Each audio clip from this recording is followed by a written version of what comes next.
যাও এগিয়ে যাও মা লেফট রাইট না তো কিছু হ্যাঁ হ্যাঁ বলি মধুধা তুই শোনা শুনি তো দিদি আবার ঘুরতে না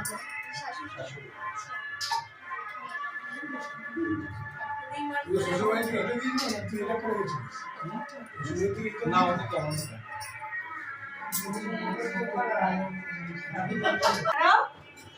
সুতা বসো বসো ধরে বসো ও আচ্ছা কষ্ট না বাদ তোমার কি হ্যাঁ হ্যাঁ হ্যাঁ হয়ে গেল